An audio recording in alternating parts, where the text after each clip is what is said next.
defense industry and finance rise to the challenges of continental defense needs in the current strategic landscape.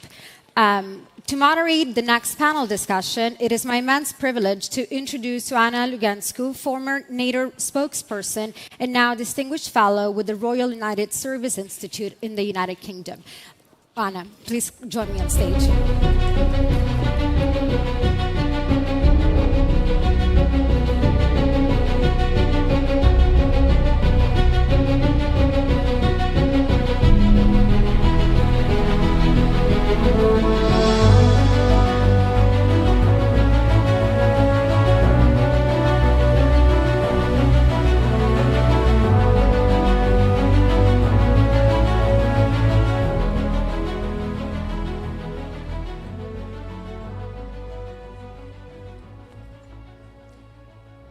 Good afternoon. Let me start with a figure, 4.2 trillion euros. That's the estimate of the peace dividend in Europe since the end of the Cold War. The money not spent when Europeans pushed the snooze button, not just after the end of the Cold War, but also after the illegal annexation of Crimea by Russia in 2014. Now, with Russia's escalating aggression and the return of great power competition, there is now a rude awakening for Europeans. And we're here to discuss some of the aspects and whether we're actually fully awake, or do we still need some time.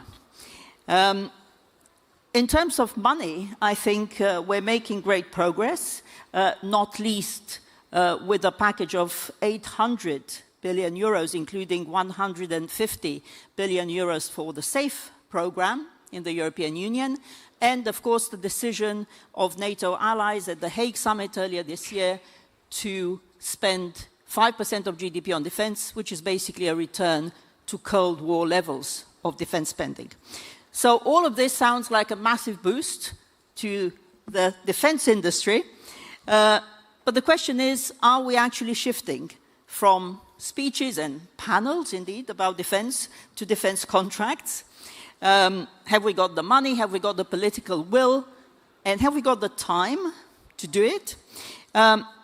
Finally, can Europeans do it all on their own?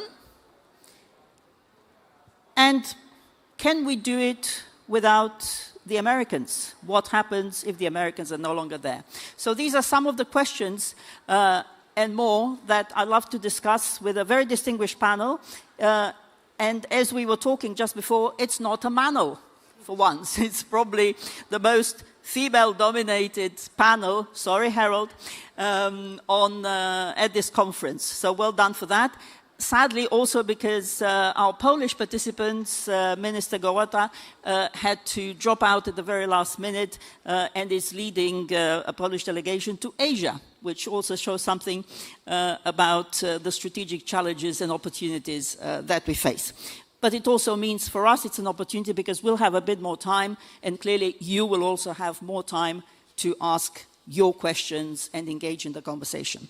So I am joined on the stage by Hélène Conway-Mouret, who's the Vice President of the Foreign Affairs, Defense and Armed Forces Committee of the French Senate, Stacy Cummings, General Manager of the NATO Support and Procurement Agency, NSPA, Herald Ruijters, Deputy Director General, Head of the Task Force for the SAFE Instrument in the Directorate General for Defense, Industry and Space at the European Commission, and last but definitely not least, Beth McGrath, the Global Leader for Government and Public Services at Deloitte. Hélène, let me start with you. Of course, France has been the driver of the idea of European strategic autonomy for many years. Do you now feel vindicated? And do you feel that there is now an agreement among Europeans on what all the money that we mentioned before should be spent on? What are those priorities? Does it work? Yes, it does. Well, thank you very much for the question. I'll just if you allow me just for 30 seconds, I would like to congratulate the organizers of the event for the title they have chosen for this roundtable discussion. As indeed, I think Europe is a giant. It's a soft and lazy giant, which has been asleep for 70 years and was not woken up by the kiss of a charming prince, but by the bite of a white bear coming from the east, which hasn't let go yet. And sleep for 70 years. Okay, that's yes, 70 years. Yeah, well, 80 years. Yeah. But anyway, so now, yes, the first question: are we awake? I think we are, and it's not just because of Russia. It's also because of all that Europe has to sustain today in terms of sabotage, attacks of, in various forms. And France's position was a bit unique insofar as after the Second World War, indeed, France made the decision not to have foreign troops on its territory, that we were going to enter a space program, which has allowed us, with time, not only to build satellites, but be in a position to launch them as well from our own launching site. And in terms of deterrence, to increase it with time and also invest a great part of our defense budget. Now, with time, France has also chosen to have a professional army, which we didn't have, as we had conscription to start with, which was then stopped. So to say that we were right before the other European countries is totally unfair. It's just the decisions that were made a long time ago by the decision-making politicians of the time that we have inherited. Now, to say, can we do without the Americans? I do not think so, because a lot of our partners cannot conceive their defense without the Americans. They have not been in a position to build an army or to build a defense system simply because they had that protection for all that time, and that cannot be changed suddenly. Now, the problem that we have and that we're facing today is that we are involved in a race, and it's a race against time, that we need to do things very quickly while it takes time normally to change a culture. And I think, that's the dilemma that we have to deal with by saying that Europe is too slow. It is slow because we need to change that. And that's why some countries are still in denial of what's happening. But one needs to spend time in the States to understand that, yes, the Americans today, daddy is fed up with Europe being a big girl. I go back to my first image of what Europe is. A big girl, 500 million, 16.5 trillion GDP, combined GDP for all of Europe, and a spending power of about 380 billion just for defense. So yes, Europe is a big girl and she needs to just fend for herself now, and Daddy has told us to do so for some time. And Herald, you must be the most popular man in the European Commission right now, and actually across the EU, because you have the purse strings. You're in charge of the SAFE program, the 150 billion euro loans, and it's oversubscribed, I understand. So what exactly are the priorities that you're focusing on? I see that Poland, I think, has got the lion's share out of SAFE. So is your focus basically on the eastern flank? Well, thank you very much, and it's really a pleasure to sit on such a panel with such distinguished female leaders. It's really a pleasure. And to your question, yes, I think that the SAFE instrument is a real success, which was not something that was given on the moment it was launched. I mean, let me be very frank. When it was launched on the 19th of March, we were not expecting that there would be such an oversubscription of around 25 to 30%. So it means that there is a real eagerness to move forward. And we're moving forward very, very quickly, Oana. I mean, we had the instrument adopted after 3 months, then member states had 2 months to express their interest, and now we have already the repetition of the budgets into the 19 member states that have taken up the SAFE instrument and loans. And that demonstrates that we are really moving in terms of what we have seen before in past years at light speed. So just for the audience also to know, we are turning that into plans per member state. That has to be ready by the end of November, after which we then have the approval process, and we hope that the money starts flowing in around 22 billion at the start of 2026. So within 1 year. And on what? On what? What are the priorities? So on these areas that have been described as the real, say, most important needs, which are the 9 capability areas, and they go from ground combat, maritime, integrated air missile defense, all of the 9 capability areas. We have to see, of course, the plans of the member states to see exactly what projects will be in there. But the expression of interest that we had covers the 9 capability areas very well. What I would say, Oana, that is crucial for us is to really have also per the regulation common procurements and not national procurements, where we are really fortifying the industry, because there's a balance in the instrument. On the one hand, it's speed. We need to ramp up fast. We have no time to lose. On the other hand, we also want to have more quality, because we would like to see more common procurements, thereby more standardization, more interoperability and interchangeability. So I would say the proof is in the eating of the pudding at the end, like how much common procurement will be there, and what exactly are we then also achieving through this instrument. Common procurement, that's exactly what the NATO support and procurement agencies is doing, Stacy, and I think since the start of this year, you have signed framework agreements worth 4.7 billion euros for critical munitions, for instance. But how are you working together with the European Union to make sure that this common procurement isn't fragmented and that we're actually all focusing on the same priorities? Or should we not? So we do have a very close working relationship with the with EDA, with the European Defence Agency, as well as OCCAR. When you look at all of the different framework organizations there are in this space, we all have a role to play. We're not duplicative. I don't see us either being overlapping or being in competition for one reason, because there is so much need and there is so much funding, especially as a result of the agreements made at the NATO summit at The Hague. And so when we talk about our different roles and responsibilities, you can see a great example, one that we were talking about earlier, which was the MRTT, which is where the EDA determined that there was a gap. Multi-role tankers. Multi-role tanker transport fleet, exactly.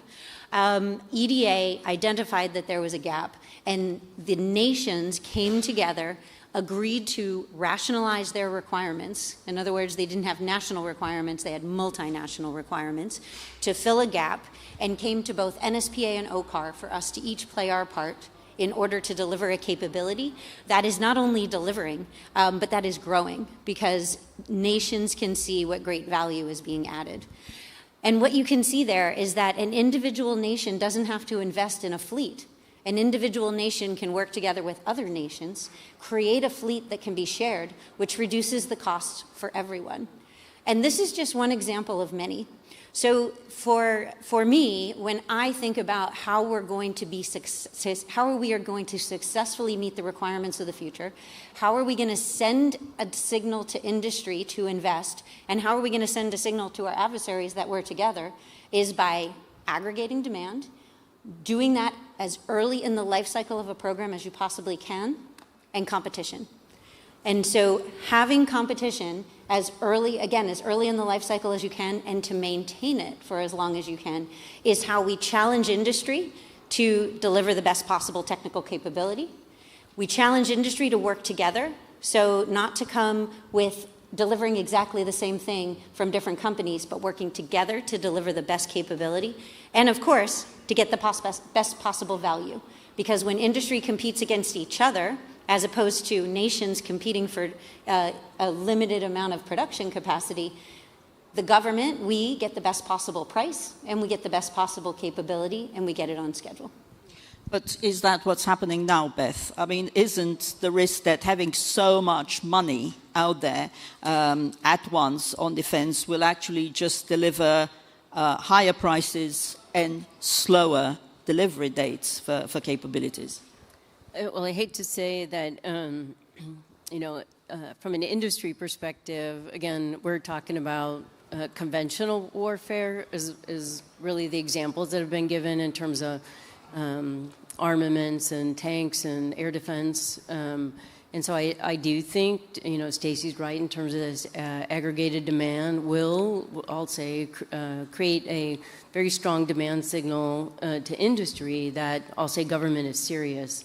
And it's not a short game, it's a long game. So, companies are interested in the long game. They want the, I'll say, knowledge and confidence that it's not just, one bit at a time, and then a year from now, there's a lot of ambiguity, and so there is this sort of commitment, if you will, from the government in this demand signal. I do think that it is sort of national standards versus NATO standards. We have to come to grips to how are things going to be procured. I'm sure Stacy will fix that as in her role at NSPA. And but I do think that the competition will breed not only efficiencies but higher effectiveness. To the point that's been made. Maybe the other thing I'll say is there's conventional warfare and then there's asymmetric and the hybrid threats. And this is an area where I think industry really is positioned to help innately, especially as we talk about dual use and capabilities. Industry wants to invest in innovation, modernization, and its speed and its agility. So I think you sort of wake up another part of the industry when you talk about hybrid threats in terms of cyber and some of the other sort of critical infrastructure type areas. But from what you're saying, it sounds as if not even now industry is getting the demand signal.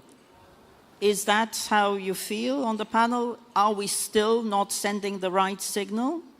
Well, I think industry, and I can't speak for every company out there, and I am not in a company that develops weapon systems capabilities, but I do think that industry is positioned to help and wants a stronger partnership with government. And so I do think government is sending signals to industry like, we need your help, we want you at the table. But I think some of the practices that are in place in terms of procurement and things like that, they somehow inhibit the strength of the partnership that could be there. So I think the signals are out there. I think it's the execution of the processes and things aren't exactly where they need to be. I spent a lot of time with industry as I'm rapporteur for the budget of the equipment of the French Armed Forces. And what I hear from industry is that we do have a problem in Europe. We sell and buy outside of Europe. We export, but 80% of most national champions export outside of Europe. So if the equipment is good enough for the others, it should be also for the Europeans. And, we don't buy. So we have that problem of national champions being in competition with one another, not trusting each other, and we see it with some projects that are taking a lot of time and are not very successful because not only have they never worked together, but they have been in competition with one another. And what they're saying to me at the moment is that while there are a lot of announcements of a lot of money being put on the table, a lot of countries are tempted to buy off the shelf, which means outside of Europe, following on the long European tradition to do so, and not developing the industry within Europe. Those industries can produce, open a new line, production line.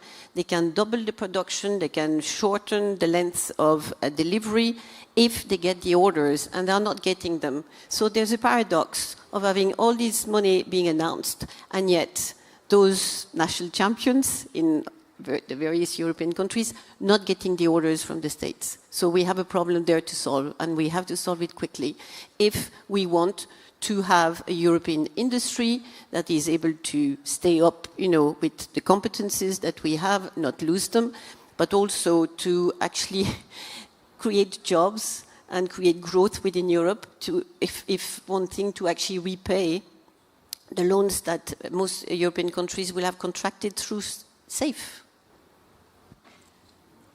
National champions, of course, can also mean industrial fragmentation, and we have, I don't know if you were referring to the current situation with FCAS, the sixth generation jet fighter in Europe. Of course, we have two different plans, because we also have GCAP between UK, Italy and Japan, and of course with the current rift between France and Germany over FCAS, we may end up with 3 rather than 2 different sixth generation fighters in Europe, which may be a good thing, but perhaps it's not the direction in which we create a very strong contender. Did you want to come in, Tracy? Absolutely. So I think there needs to be multiple paths going at one time. And so the idea of buying military off the shelf and doing so in order to ensure that we're investing in readiness today as soon as possible, I think is critically important. One way to continue to make forward progress on the goal we're all talking about, which is to have a more robust industry here in Europe, is co-production. So we have some great examples of co-production, and to me, the biggest benefit of co-production, in addition to having jobs, having assembly be closer to the point of need, is this idea of technology transfer. And so bringing the technology of military off-the-shelf systems that are working today to European companies here in Europe is a great step. As is some of the things we talked about, which is building in interoperability and commonality by building the weapon systems of the future together today. And to that end, NSPA established for the first time an acquisition program directorate last year. And the idea is to create a platform where we're bringing nations together to give up some of their autonomy from a requirements perspective, because we rationalize requirements across multiple nations. Those nations agree to give the authority to the agency to, on their behalf, compete with industry for the technology of tomorrow. And so I think both of those paths are important to be doing concurrently. So we can't simply rely on military off the shelf, because then we're not going to build up the capability. We're not going to build up that capacity. But by doing both of them at the same time and contracting in a way that we're moving intellectual property and we're moving technology, that technology transfer, that will help as we're building the weapon systems of the future to take technology to the next level. Herald, we heard earlier from the German Defense Minister Boris Pistorius basically calling on the European Commission to simplify the regulatory framework for the defense industry. Not totally uncontroversial, but is this something that shows the direction of travel for the EU? No, that's ongoing. I mean, you have the simplification omnibus that has been proposed, and where we have already now gone through the first stages of the procedure, so we are thinking that will move very fast. But just to come back also what was said by Stacy, and also referring to what the opening panel said, we need that readiness 2030. So the SAFE instrument is giving like quite a little bit of a shock that we do not want to continue the way we have been doing so far with all these national procurements. I mean, the basic rule of SAFE is common procurements, thereby reducing the number of, let's say, specs for every country different, and non-interoperability and interchangeability. So we really need to move. And I think what we are confronted with is so big that we have no other choice on that. I mean, we really need to make that step now. It's uncomfortable. You need to go to specialization. You need to go into areas where you make choices. That's not going to be easy, but I think that the SAFE instrument is giving that first puncture that is needed. The next MFF, which has also been proposed by the Commission, the next period of financing, 2028-2034, has been proposed in July, 131 billion in grant components, so different, magnitude of real money, will go further in that direction. And there is no other choice there, because we will not be ready by 2030, like we have been clearly saying in the package of March 2025. So I would say there's no choice, but again, it will not be an easy journey, because finding the balance between swift investments and readiness now, based on existing framework, and then moving out of that into more common and reducing the number of specs and reducing the number of bases, is going to be the uncomfortable situation for the next months. And meanwhile, with every week or every day something happening, we become more and more acutely aware that we need to step out of that old-fashioned system. We have no choice. Even with all the industrial base that we have in Europe, we will have difficulties to still cope with that. So that's very clear. And don't we need to step out of the mental frameworks also of our own organizations? Because, of course, the European Union is not Europe. NATO is not the whole of Europe, and certainly it has North America. And, of course, Ukraine is the one country that is driving innovation when it comes to the sort of capabilities that we all need.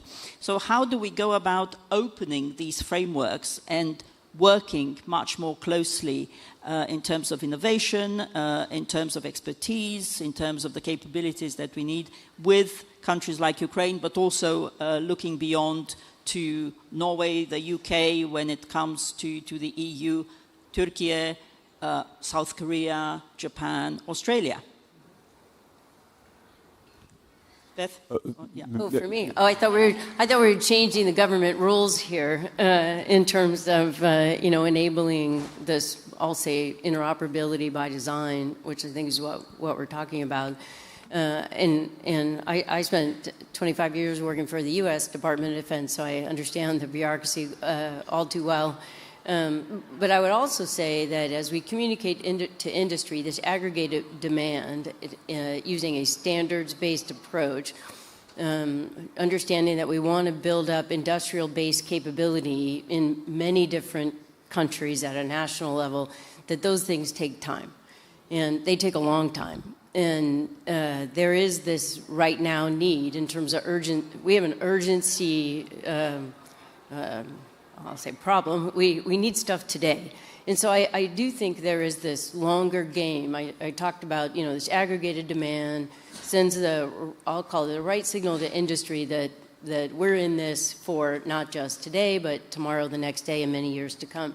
And that we're completely changing the posture of industrial base and what both at the national and the European level, I would say, and also same would hold true for Asia Pacific countries and also North America. But as we approach the dialogue, I think there also needs to be how do we procedurally, I'll call it, when we issue contracts to companies, allow for multinational. You just defined the EU doesn't include the UK, but we want UK experience and expertise to actually work on some of these contracts. But right now the rules don't allow that. The rules make it very difficult for U.S.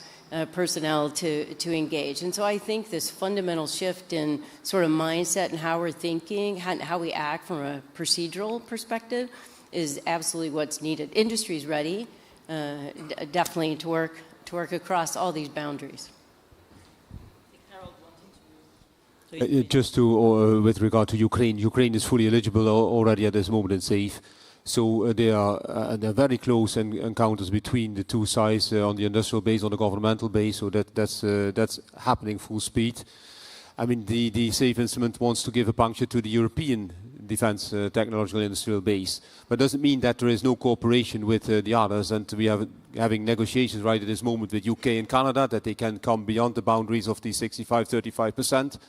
And we have, of course, the wish that we can reach out to the traditional partners in that sense, but we need to build up also that European capacity. The package of ReArm was much bigger. I mean, the package is not only the 150 billion of SAFE, it's also the 650 where we have, let's say, the space for member states to engage beyond the, let's say, the boundaries of the depth and the compound, so that they can go and step up now also within the traditional procuring with the United States and with others. So I think that is quite a comprehensive package where we're moving the cursor in particular for the European base with this loan instrument, but the other parts shall not be forgotten. And I think Ukraine is of course essential now to get the innovation inside Europe and to have joint ventures and invite also the Ukrainian companies even to come and produce within Europe, and afterwards perhaps for counter drones and other capabilities to redonate them to Ukraine and to be used as fast as possible. And countries like Denmark and indeed the UK are starting to show the way. So one of the unique things about the framework of NATO is that from a competitive perspective, competition does mean across all of the industry, across all 32 allies. At NSPA, it also means that when a partner nation is participating, their industry can also participate in a competition. And I think there is a desire, a move within NATO to be more inclusive, and especially from an industrial perspective. And so looking towards those nations that share our values, and then how do we incorporate them into our framework so that they can also compete. So if you are getting a bit of a theme from me, it is going to be competition today. But the more companies that we can include in our competition, which means the more nations that, again, share our values, the better capability that we're going to have. And again, I go back to that idea of some of these nations that are not allies, but that have industrial, technological benefits that we want to bring in. We can find mechanisms to do that. What I would be looking for is customers who will help us do that. So what nations want to come work with us to incorporate these nations' industries into our programs? And as long as the nations agree with that, I think we have the right frameworks to be able to do that. Hélène, do the nations agree? Yeah, it's very difficult to do it all at once, you know. It's like looking at a puzzle with all these various pieces, but they don't quite fit yet.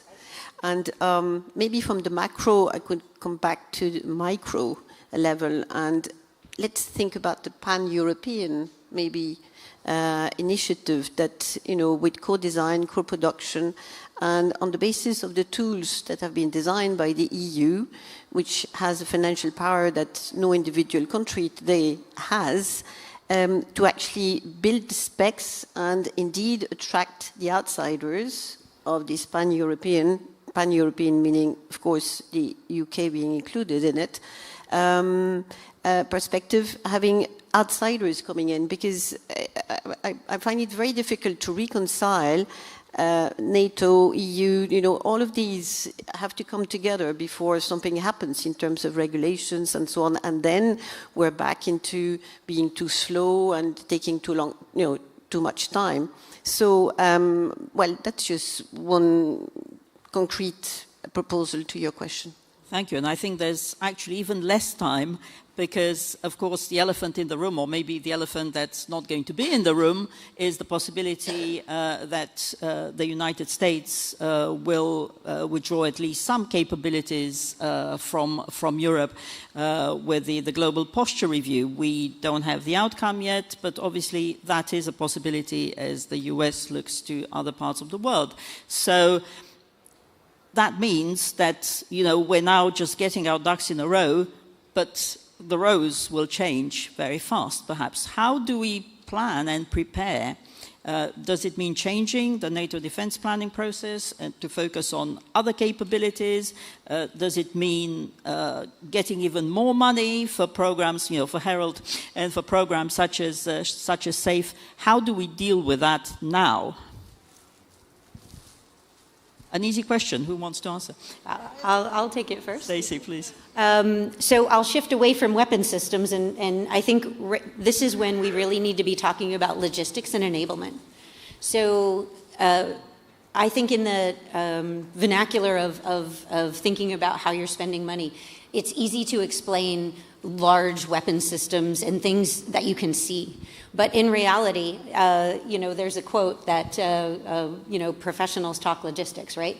And so in looking at readiness and logistics as an investment instead of a cost, and right now thinking about how, from a NATO perspective, but from a European continent perspective, what are the logistics enablers in addition to those other space-based and cyber enablers across the different warfighting domains? But what are those logistics enablers that European nations can be investing in today to make sure that, should it be necessary, that they're in place? By and large, we're going to rely on contract support for logistics and for enablement. So we can have our military focus on those things that are specifically military and uniform service. How do we start engaging industry now to make sure they're not just building up industrial production capacity, but actual services capacity? mobility, fuel, food, all of the things that our warfighter will need in order to move from their home to the place of operations. Those things, I think, are the U.S. does very well and has a lot of capability in place. And how do we take those investments and really start focusing on them now so they're ready when we need them? Well, and then I would add, and thanks for taking the sort of non-platform. So private equity and portfolio companies, I'll say every company, probably every person has a risk meter. And they want to invest in certain capabilities, some around direct lethality type of things, others not so much. They want some of these enablement areas. And so I think you are seeing, again, the demand signal coming from, I'll say, government, certainly across Europe, to say we need to invest more such that we've got the deterrence and other capabilities if needed to do things. And so I think it is really explaining the whole suite of capabilities, again, from lethality to some of these logistics, but also radars, drones. There's surveillance capability, intelligence, open source intelligence. So there's a lot of innovation happening on the enabling side, I would call it, where you'll see, I think, more companies want to invest because they're staying away, if you will, from the true lethal capabilities. And so I actually think opening up the aperture will increase investment across Europe from industry. That's also what's happening through SAFE. I mean, the previous panel with the four generals brilliantly concluded that this has to be multi-layered and multi-domain. It's also within SAFE. I mean, it's baked in there. We have the 9 capability areas which are in, and so also military mobility, for instance, is included, but also everything that is in the enablement, whether it's areas where we are relatively perhaps not so strong yet from a European domain, could be developed also with the SAFE loans, like AVAX or like refueling planes and so on. And we need to do that. So even if the eligibility period of SAFE is relatively limited for 5 years, I think it will give the initial impetus to do those things, and we'll have then the next MFF instruments coming, still even the EDIP, which is under negotiation. MFF is the next EU budget. Next 7-year budget, sorry and that can help, of course, then translate what has been pushed ahead now to deliver in a relatively short term. So I think that SAFE is also looking at those areas that you were describing, Stacy, and that needs to be done. Quick answer from Hélène before we open the floor, so prepare your questions. Yeah, we've been talking about big investment, public money, but I think the private sector has a huge role to play here, because there is limit to what governments will spend, given that there is a massive rise in populist trends, nationalist parties and so on, and we need to have the public opinion behind us if we are to make these choices. So I think the private sector really has a big role to play and should be invited to do so. Absolutely. Tough choices ahead. Questions? Okay, let's start with Ben, second row here. Please wait for the microphone. Thanks very much, Oana. Benjamin Tallis from Helsing. We don't just need a wake-up, we need a shake-up. Too much of our defense industry is still too slow, too expensive, and focuses on producing too complex things and too few of them. So we've heard about the need for competition, we've heard about the need for cooperation, and we've heard about the demand signal. So why are governments around Europe still continuing to reward those companies that are uncompetitive and uncooperative, rather than actually getting disruptors into programs of record to actually inject that real sense of competition? Because if we stick with the current model, we risk a massive injection of money and consolidation of a failing industry that will not get us the scale of capability that we need in the time that we have to actually defend ourselves. So how do we get this disruptive technology and disruptive companies out of the innovation corner and into programs of record where they can be used at scale by our militaries, experimented with, and mass produced? I'm happy to start. So I would say that, again, working as long as I did in the U.S. government, the procurement process is I can't look at Stacy. It's not very good. But I would say people like Stacy are here to help and really drive innovation throughout the process. I will say that the contractors must adhere to the terms and conditions and the requirements of these contracts. I will say, working in the U.S. government, we did find other avenues for innovation and modernization to come in outside the, I'll say, normal channels with this Defense Innovation Unit, and we said, hey, we need to get right to Silicon Valley. We need to give them the door to walk through and drop the bureaucracy. And so you have seen, and we are seeing these OTAs, other transaction authorities, that says, hey, we're going to put the rule book aside and we're going to do something fast. And that has been successful. I think also within the UK's recent defense reform, they're also looking at least segmenting and not treating everything like a weapon system to say not everything takes 5 years. We must have something faster. So I would, I think, agree with your sentiment that we are at risk of having a lot of money and doing the same thing, which is why it's so important that, I'll say, leadership and government and industry all work together to really answer the call, to your point. Okay. Gentleman in the third row.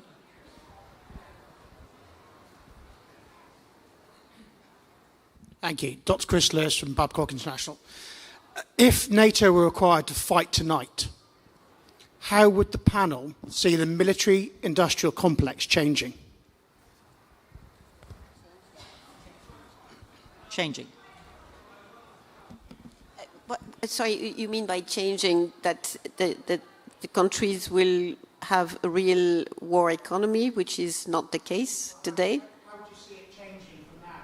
The procurement and the current state and survival. How would you see it? If we're fighting tonight, how would you see the relationship with industry changing? Well, Stacy. Yeah, sure. Happy to jump in. So what I would anticipate is that the regulatory frameworks that we all operate under would hopefully immediately be pushed aside, and hopefully, and I know we're doing this at our agency, we're already looking at how do we prepare now so that should there be an emergency, we don't have to go ask permission. We have the rules and regulations in place that all we need is a check mark, and when that check mark happens, we do things differently. Now, just like Beth, I spent most of my career in the U.S. system, and in my last several years with the Department of Defense, I became very well familiar with the Defense Production Act. And so I know that there are mechanisms and ways that, from a national perspective, nations can have a particular relationship with industry that changes when there is an emergency. And so those are the types of things that I would anticipate happening. So rule books go to the side. We do more contract award pre-negotiation, so we get things moving. We continue to protect the nation's taxpayers by ensuring we're spending the money well and auditing, but we don't we don't insist on doing that before action happens. We do that after action happens. And so those are the types of things that we want to put in place. We're working on that right now. But yes, I think that the relationship has to change significantly and be far more directive. Absolutely. Herald, did you want to say something about the EU? Well, there are lots of questions, but I think that we can be relatively sure that we can do that. I mean, when I just cite the example of ASAP, where we had 300K of production of 155, within a year we had 2 million plus. And so this is the capabilities that we do have. Sometimes I think we are perhaps too modest, or we are perhaps too shy to simply see what the industrial base in Europe is, and it's very big. And it is also innovative. I mean, let's also be clear that the EDF, the program that we had for research and innovation, it was only 8.7 billion. I mean, frankly speaking, it is far too small. We have been complacent for too many years after 2014, start of Crimea, to wait to get a new budget in place that is, let's say, in sync with the needs. Now we have a proposal on the table that is more or less in sync with the needs, at least what we are thinking. It might be even too small. But now clear choices have to be made that we also maintain that budget and that it doesn't go up into agriculture and cohesion again, because these are basic choices for society and for democracy that we have to make. Too many years we're in the domains of transport, energy, defense, so key assets, we have not been investing enough. We have been too complacent on that. We can go, of course, also for very innovative procurements, and I have no fear that also the small and medium enterprises, because we have all special programs for that, like with incubators and all of those things, that they can deliver very swiftly with the big primes. They can. But the shock, I mean, sometimes I'm wondering, I mean, does the bomb have to fall on our own heads to really move fast enough? I mean, I can tell you I'm willing to move as fast as possible with this 150 billion as given to us. We can. We really can. Okay, lady over there, second row. Yes, hello, dear speakers. So in a few words, my name is Aurélie Sismazia. I currently work for AllRail, a European association representing the rail sector. So I had a question. Knowing that Russia has multiplied different actions in Europe, has led different intimidation campaigns, do you think, as of today, that the European defense industry is ready with a short amount of time to face these challenges? Thank you. Well, from a legislative point of view, we have passed legislation to entice and force somehow companies to protect themselves from cyber attacks. 60% of SMEs that are sustaining a cyber attack just go bankrupt. After a few months, they just have to let go because all the data has been stolen and so on. So it's a very serious problem, plus the fact that each company has to devote about 10% of its budget, which is enormous when you're a small company, to actually protect yourself from cyber attacks. So yes, it is a problem, but it has been recognized, and I think it is possibly within Europe one area where Europe has to spend money to come together to sustain and to fight back what is coming at us, which is organized at state level. And no, small company can protect itself from these attacks today. So yes, it is part of the spending which is going on. And possibly, I would say, for countries to engage, countries that have never worked together or companies that have never worked together, to actually come together in this kind of new space, a new area where no company today has a monopoly. And I think that may be one way of getting European companies to work together and enter space, cyber, drones, all of these areas. And if I could add just quickly, I do think globally we've done a lot better with cyber defense and cyber defense detect and respond capabilities because we had to. I don't think we're fully connected yet in terms of the disinformation, warfare activities going on, and then around critical infrastructure. I think there's a lot of capability that exists in industry that is not yet connected to the government, but as critical infrastructure becomes a target, be there financial institutions, undersea cables, power grids, it just really reinforces the need for government industry to really understand sort of what is the threat that we're looking at, is it real, does it exist, and how do we work more closely together? And the 27 real systems, so about time to put an end to that. Okay, third row there.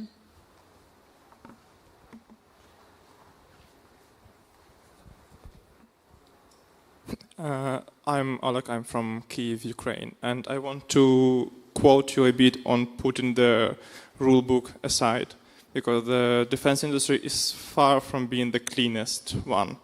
And we have an example of Denmark either violating or just putting aside 10 local laws to build the factory for producing solid rocket fuel for Ukraine's needs. My question to you is there a visible European-wide progress in this area to make some exceptions for defense companies, for defense industries, to avoid these regulations on the green production?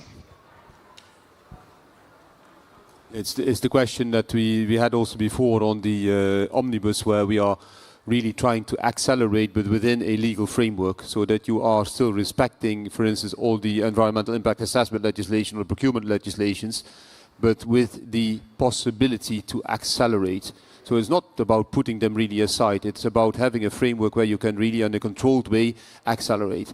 I mean, very often in the past we have been blocked in certain of the, let's say, executions by procedures that were not, let's say, in sync with the urgency that there is. It's not about putting the urgency on top of everything. It's about putting it together and making quicker progress. Lady in the first row, Alicia. Promise, very quick question. Thank you. Alessia Viñas de Souza, NDC, NATO Defense College. I'm going to switch to the demand side and ask, how do you encourage more risk-taking in procurement at the national level? Thank you. At the national level. So one thing that I think would be really, really useful at the national level from a requirements perspective is to shift away from I want this to I want to achieve this. And so moving more towards performance-based requirements, working with military users to better understand the what it is that you're trying to achieve, not how to get there. Industry can be so innovative if we let them, but too often I think we drive them down a technological solution, and it takes away their ability to be innovative and give us back something that would not only solve our problem, but solve our problem in a completely different way. And it a little bit goes back to your innovation question about, you know, how do we incorporate more innovative technology? Well, a big way we do that is through modular systems. We do that by having a single system that can solve multiple problems through open system architecture by using different modules at different times, and then most importantly by enabling it with software so that it can be mission ready, but a different mission every time. And again, if we go back to changing the way we ask for things, we'll get something different from industry if we do that. So thanks. That was a great question. Question over there. I don't know if you have a microphone. Please wait for the lady to come with a microphone.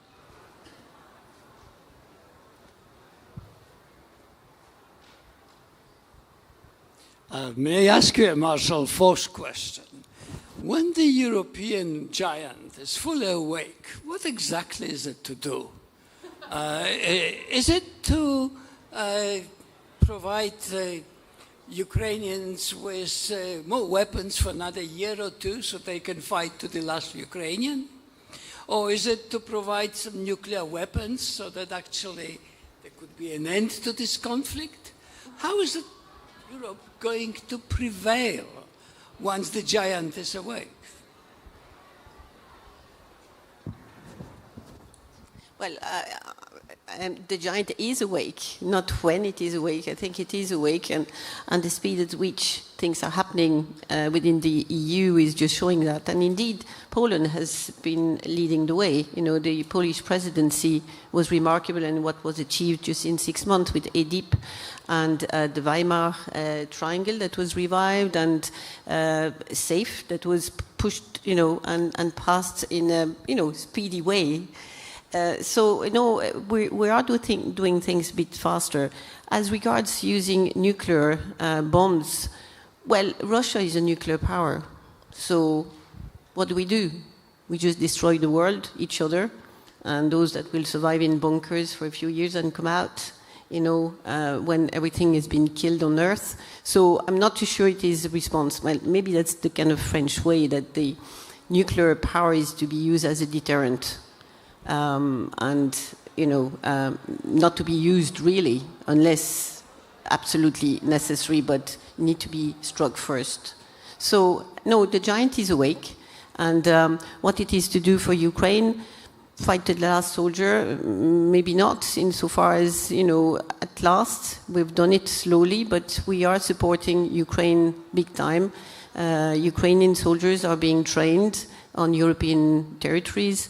And we're doing as much as we can without actually being involved ourselves, except that Russia is the threat for all of us. And I think the message is coming down to every European citizen today that indeed all of our lives are being affected by Russia. Our communication systems, our location system, GPS, our information system, our cyber attacks, our data being, stolen. So I think it's a concern for all of us in our daily lives, and that has come true. Okay, time for one last quick question. Gentleman over there. Hi, Bart Shevchuk at Covington & Burling. My question is on third country participation in safe funding. About 10 days ago, the Council authorized talks with Canada and the UK. When do you expect those talks to be concluded, and do you expect the United States to also join the Security and Defense Partnership and an agreement under the SAFE regulation to participate fully in safe funding? Thank you. UK and Canada have asked to have bilateral agreement. We hope that this can be concluded beginning of November to give the reassurance to the member states that are taking safe loans in time. South Korea and Turkey have also asked. I expect that there may be others who will ask. We will do our utmost to accommodate as rapidly as possible. Okay. And nothing about the US, right? US is a strategic partner in all ways, and there is an enormous volume. So I think that the key request from the US is not only to procure and buy from the US, but also that the European base becomes stronger. And out of the 800 package, 150 is to make European base stronger. And even there, it's very open. We are open also to all the possible third parties within the remits of the regulation. Thank you. Big round of applause for the panel. Thank you.